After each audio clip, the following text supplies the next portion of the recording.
Hello everyone. बेटा देखो, पीछे के टॉपिकों में अपन ने डायमेंशंस एंड डायमेंशन फॉर्मूले पढ़े थे और उन डायमेंशन फॉर्मूले में हमने ये ध्यान दिया था कि हमें एक टेबल की रिक्वायरमेंट होती है जिसे अपन बोल रहे हैं mass, length, time, current, temperature, amount of matter,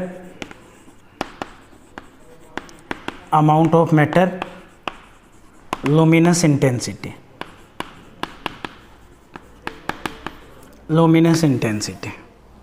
अब उसमें हमारे पास क्या क्या आ रहा था? उसमें हमारे पास यूनिट आ रहे थे। मास की जगह केजी, लेंथ की जगह मीटर, टाइम की जगह सेकंड, करंट की जगह हमने एम्पियर लिया था, टेम्परेचर की जगह हमने केल्विन लिया था, अमाउंट ऑफ मैटर को हम मोल ले रहे थे और इसको कैंडेला ले रहे थे। हम डायमेंशन बनाने के लिए इनमें जो सिंबल्स यूज कर रहे थे वो क्या क्या सिंबल थे? हम मास के लिए कैपिटल एम, लेंथ के लिए कैपिटल एल, टाइम के लिए कैपिटल टी, एम्पियर कैपिटल के, एम ओ एल और हम सी डी ये यूज़ ले सकते हैं। हमने ये डायमेंशंस में देखा था, ये सिंबल्स यूज़ लेते हैं। इसके बेस पर मैंने आपको कुछ बातें समझाई थी कि डायमेंशंस क्या है। डायमेंशंस वास्तव में किन्हीं डेराइव्ड क्वांटिटीज़ का रिलेशन है, किसके साथ? फंडामेंटल क्वांटिटीज़ के साथ। ये हमने देखा था। अब फंडामेंटल क्वांटिटीज़ के साथ रिलेशन है, जैसे मैं आपको एक एग्जांपल दे रहा था कि भाई स्पीड की बात करें तो स्पीड का जो फॉर्मूला होता है, हमने स्पीड पहले इसमें ढूंढी, स्पीड इसमें नहीं है तो हमने देखा स्पीड का फॉर्मूला होता है डिस्टेंस और अपॉन क्या लिखते हैं हम? Time. Speed is equal to distance upon time. अब डिस्टेंस अपॉन टाइम में मैंने लिया, सबसे पहले हम इसकी यूनिट बनाते हैं, डिस्टेंस अपॉन टाइम की यूनिट बनाते हैं। तो हमने देखा कि मैंने आपको समझाया था लेंथ ही डिस्टेंस है, हाइट है, ब्रेड्थ है या डिस्प्लेसमेंट है। तो डिस्टेंस के लिए हमें देखा मीटर और टाइम के लिए सेकेंड, जिसको बेटा मैं मीटर सेकेंड इनवर्स भी लिख सकता हूँ। और इसी के बेस पर हमने डायमेंशन लिखा था कि डिस्टेंस के लिए डायमेंशन का सिंबल क्या होता है? L1 और सेकंड के लिए यानी टाइम के लिए T है। एक बार है बट बटे में है, तो बटे में जो भी लिखोगे बटे की क्वांटिटी के आगे पावर में माइनस का साइन लग जाएगा। मास नहीं है तो हम यहाँ m0 लिख देंगे। तो इस तरीके से इसकी जो डायमेंशन बन गई वो क्या डायमेंशन बन गई? m0 L1 T-1। ऐसे मैंने आपको एरिया की डायमेंशन समझा दी थी। अब जैसे सपोज दैट मैं आपको वॉल्यूम की डायमेंशन समझाता हूँ कि वॉल्यूम क्या होता है, उसकी डायमेंशन बताओ। तो सेम बात मैं यहाँ रिपीट कर रहा हूँ। वॉल्यूम एक स्फीयर है तो वॉल्यूम का फॉर्मूला 4/3 पाई आर के क्यूब। सिलेंडर है तो वॉल्यूम का फॉर्मूला होता है पाई आर स्क्वायर एच। क्यूब है तो क्यूब में वॉल्यूम का फॉर्मूला होता है साइड क्यूब। क्यूबॉइड है तो वॉल्यूम का formula length into breadth into height. मैंने आपको बताया था डायमेंशन में एक तो ये 4/3 पाई, ये पाई, ये काम में नहीं आते। फिर डायमेंशन में क्या काम आता है? मैंने आपको बताया था डायमेंशन में ये काम आता है radius, distance between centre and circumference. R की क्यूब तो यहाँ पे आर के लिए क्या हो गया? मीटर, फिर मीटर, फिर मीटर, तो यहाँ भी क्या लगेगा? मीटर क्यूब यानी डिस्टेंस की क्यूब। अगर मैं मैथमेटिकली ध्यान ना दूं तो ये जो बना यूनिट वो केवल किससे बन जाता है? डिस्टेंस क्यूब से। मैंने देखा आर स्क्वायर तो आर यहाँ से यहाँ तक ले तो लेंथ है मीटर, हाइट भी मीटर, तो मीटर स्क्वायर और मीटर कितना हो गया? Metre cube. मैंने देखा ये फॉर्मूला वापस किससे बन जाता है? वो फॉर्मूला फिर डिस्टेंस क्यूब से बन जाता है। साइड, आप किसी भी साइड को नापोगे तो यहाँ से यहाँ तक मीटर, मीटर नापोगे तो 1 मीटर, 2 मीटर, यहाँ भी कितना बन गया? मीटर क्यूब, तो यहाँ भी distance cube. Length, breadth, height तीनों का मीटर आता है तो मीटर क्यूब, यहाँ भी क्या बन गया? Distance cube. तो मैंने जैसे एरिया में समझाया था ना बेटा कि मैं जब डायमेंशन बनाऊंगा वॉल्यूम की तो इस चीज पर ध्यान नहीं दूंगा कि कौन सी शेप ले रहा हूं, मैं इस चीज पर ध्यान दूंगा कि उसमें फंडामेंटल चीज क्या आ रही है। तो मैंने देखा फंडामेंटल चीज एक ही आ रही है कि हर बार डिस्टेंस की क्यूब करनी पड़ रही है, क्योंकि सभी में यूनिट जो आ रही है वो कितनी आ रही है? मीटर क्यूब आ रही है। अब यूनिट मीटर क्यूब आ रही है, इसका मतलब डायमेंशंस कितनी बन जाएगी? तो डायमेंशन बन जाएगी, मास नहीं आ रहा, मीटर आ रहा है क्यूब में और टाइम आ रहा है 0 में, तो m0 L क्यूब और T0। m0 एल क्यूब और दूसरा क्या आ गया T0। इस तरीके से यहाँ पे क्या बन जाएगा, मीटर क्यूब बन जाएगा। ठीक है, तो ये मैंने क्या ले लिया, यहाँ पे वॉल्यूम की बात होगी। अब जैसे सपोज दैट मेरे को समझाना है वेलोसिटी की डायमेंशन, कि वेलोसिटी कैसे बनाई जाती है, वेलोसिटी की डायमेंशन कैसे होती है। तो बहुत सिंपल सा तरीका होता है वेलोसिटी की डायमेंशन एक्सप्लेन करने का। हम वेलोसिटी को सबसे पहले यहाँ ढूंढते हैं, नहीं मिलता तो हम उसकी यूनिट उसका फॉर्मूला लिखते हैं। वेलोसिटी का फॉर्मूला होता है हमारे पास change in displacement, change in displacement upon time, taken time, taken time. आप बताओ मेरे को एक बात बताना, मैंने कहा ये लेंथ 5 सेंटीमीटर, मैंने इसको काट कर छोटी कर दी 3 सेंटीमीटर, बताओ चेंज कितना हुआ, तो आप बोलोगे 2 सेंटीमीटर। यानी अकेली लेंथ बोल रहे हो तो भी सेंटीमीटर, चेंज बोल रहे हो तो भी सेंटीमीटर। तो इसका मतलब यूनिट में चेंज का कोई फर्क नहीं पड़ता। वैसे मैं पूछता मैथमेटिकली लेंथ कितनी 5 सेंटीमीटर, चेंज कितना 2 सेंटीमीटर, तो इसका मतलब फर्क पड़ गया, एक 5 और एक 2। तो मैथमेटिकली फॉर्मूलों से काफी कुछ बदल जाता है, बट यूनिट में कोई चेंज नहीं होता। इसीलिए हम इसकी यूनिट बनाने के लिए इसको डिस्प्लेसमेंट अपॉन टाइम भी कह सकते हैं। इसकी यूनिट बनाने के लिए हम इसको डिस्प्लेसमेंट अपॉन टाइम भी कह सकते हैं। और यूनिट बनाने के लिए डिस्प्लेसमेंट की यूनिट मीटर और टाइम की यूनिट सेकंड। ये मैंने आपको कल ही समझा दिया था कि लेंथ ही यूनिट बनाने में डिस्प्लेसमेंट की भी मीटर ही होती है। यानी लेंथ ही हाइट है, ब्रेड्थ है, डेप्थ है, रेडियस है, डायमीटर है, साइड है, या ये कहते हैं कि लेंथ ही डिस्टेंस है और डिस्प्लेसमेंट सब है, क्योंकि सबकी यूनिट सेम है। तो यूनिट में वही चीज़ आ गई, डिस्प्लेसमेंट की जगह मीटर, टाइम की जगह सेकेंड। तो इसकी जो डायमेंशन है वो भी क्या आ गई, यहाँ पे इसकी डायमेंशन आ गई m0, मास नहीं था, मीटर है, L1 टाइम बटे में है T-1, वैसा ही जैसा किसका आया था, स्पीड का। फिर दोनों में अंतर क्या है, हम नेक्स्ट चैप्टरों में पढ़ेंगे कि दोनों में काफ़ी मेजर डिफरेंस है। स्पीड अलग है, वेलोसिटी अलग है, बट डायमेंशन और यूनिट दोनों की सेम होती है। इसी तरीके से अगर मैं आगे चलूं तो मैं डायमेंशन बढ़ा सकता हूं एक्सेलरेशन की, एक्सेलरेशन की डायमेंशन भी मैं बना सकता हूं। एक्सेलरेशन का फॉर्मूला होता है change in velocity, change in velocity upon taken time, change in velocity upon taken time.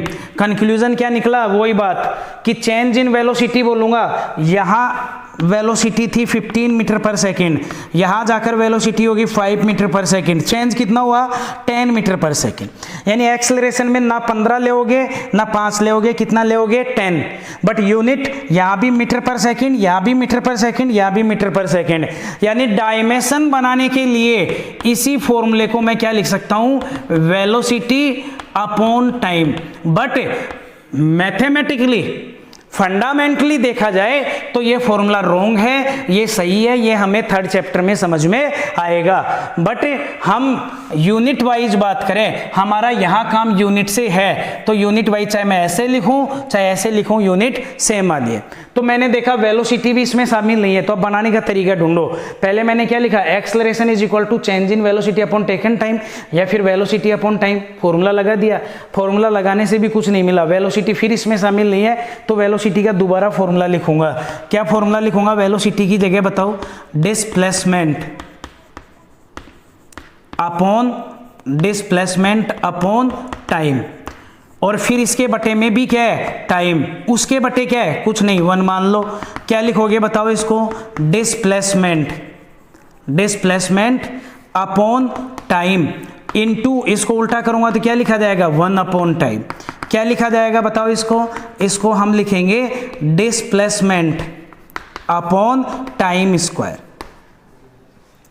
Displacement upon time square. और हम इसको डिस्प्लेसमेंट को लिखेंगे मीटर और टाइम को लिखेंगे सेकेंड, यानी मीटर पर सेकेंड स्क्वायर। यूनिट बन गई, दैट इज यूनिट मीटर पर सेकेंड स्क्वायर। डिस्प्लेसमेंट की यूनिट मीटर और टाइम की यूनिट सेकेंड।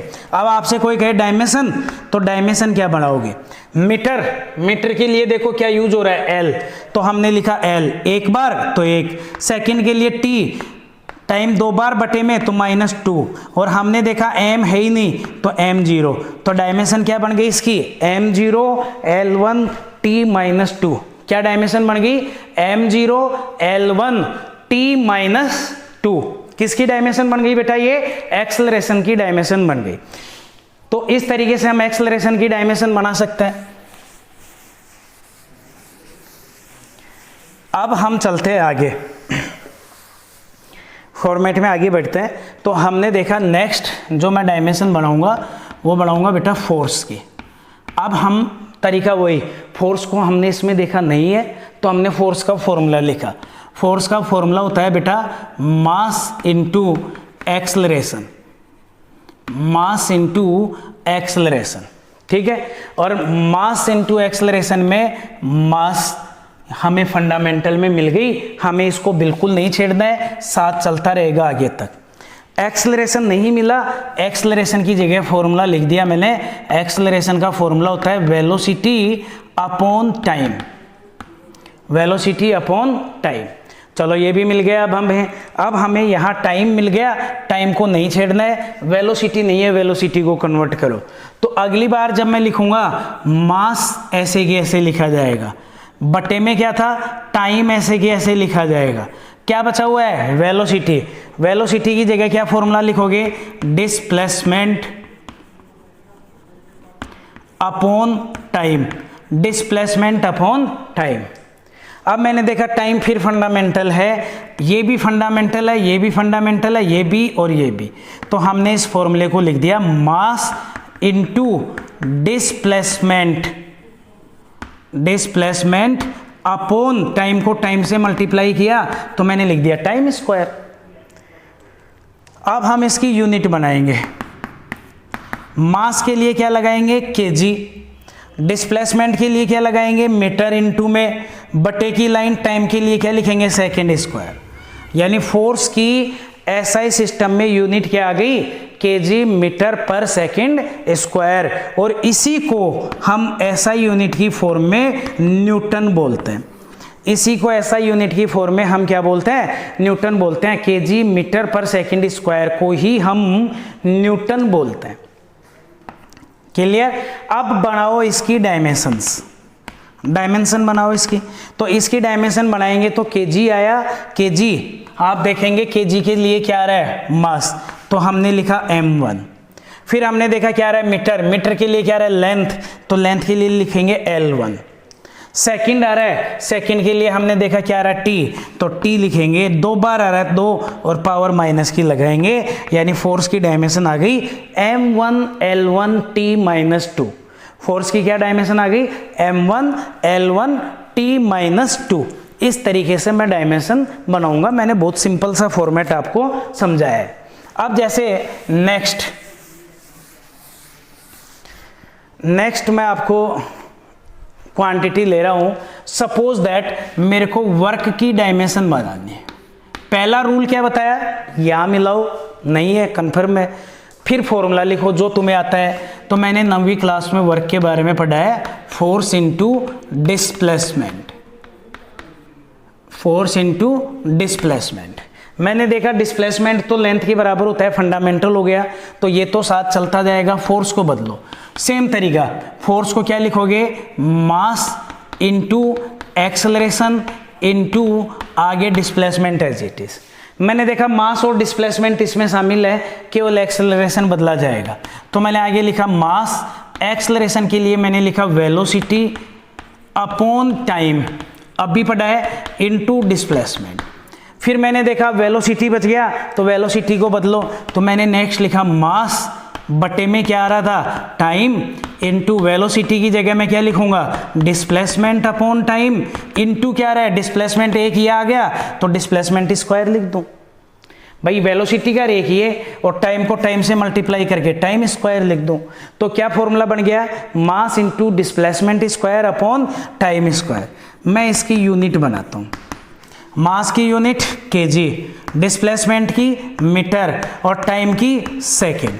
तो यूनिट क्या बन गई इसकी, केजी मीटर स्क्वायर पर सेकंड स्क्वायर। इसी को हम वन वर्ड में बोलते हैं जूल, यानी यही जूल के बराबर होता है केजी मीटर स्क्वायर पर सेकंड स्क्वायर। और इसकी जो डायमेंशन बनती है बेटा, वो डायमेंशन कितनी आती है, केजी। केजी के लिए देखो कितना आ रहा है m, तो m1। मीटर के लिए कितना आ रहा है l, तो l2। सेकंड के लिए कितना आ रहा है t, तो t-2। That is the dimension of work. इस तरीके से हम वर्क की डायमेंशन भी यहां से बना सकते हैं। तो बेटा ये वर्क की डायमेंशन, ये फोर्स की डायमेंशन। तो ऐसे फॉर्मूले लगाते जाओ, बदलते जाओ। अब आपका एक क्वेश्चन होगा कि सर ऐसे तो कितने फॉर्मूले याद करें, हमें तो याद होंगे ही नहीं। तो बेटा ये फॉर्मूला, अब ये बात नहीं है कि हम एक ही दिन में सारी चीज़ें सीख जाएं, आप इनको दोबारा भी पढ़ोगे। जैसे जैसे आप फिजिक्स में आगे बढ़ते जाओगे, फॉर्मूले अपने आप याद होते जाएंगे। मेहनत आपको करनी पड़ेगी, इससे इजी तरीका डायमेंशन का कुछ भी नहीं है। फिर दूसरा तरीका है ना, वो रटने का है। जैसे दूसरे तरीके से मैं बनाता हूँ, शॉर्ट है। देखना, मेरे को वर्क की चाहिए, नहीं पता ना, वर्क का फॉर्मूला लिख लो। वर्क का फॉर्मूला होता है फोर्स इनटू डिस्प्लेसमेंट। आपको फॉर्मूले याद नहीं करने तो डायमेंशन रखनी पड़ेगी। आप इसको शॉर्ट तरीके में बना सकते थे, फोर्स की डायमेंशन लिख दो, फोर्स की जगह पहले निकाल चुके, m1 l1 t-2 निकाल चुके ना, इनटू डिस्प्लेसमेंट भी अपन ने कल कर दिया, लेंथ के बराबर है m0 l1 t0। दोनों को मल्टीप्लाई कर दो। हमें पता है मल्टीप्लाई में m बेस सेम है तो m लिखा जाएगा, पावर ऐड हो जाती है, 1 और 0 ऐड होके 1। लेंथ l बेस सेम, 1 और 1 कितने हो गए 2। t बेस सेम, -2 और 0 ऐड होके -2। यानी इसी वर्क की डायमेंशन आ गई m1 l2 t-2। डायमेंशंस को मल्टीप्लाई करके, मल्टीप्लाई में बेस सेम रहता है, पावर ऐड हो जाती है, तो ये बन गई। ये यहाँ से आई थी, शॉर्ट है। बट कब आएगी, जब फोर्स और डिस्प्लेसमेंट की डायमेंशन याद होगी। अदरवाइज कब आएगी, जब फॉर्मूले याद होंगे। तो कोई एक पैटर्न आपको फॉलो करना ही पड़ेगा। इस तरीके से हम इनकी यहाँ से बेटा डायमेंशंस निकाल सकते हैं। बाकी नेक्स्ट अपन कल के वीडियो में देखेंगे। धन्यवाद।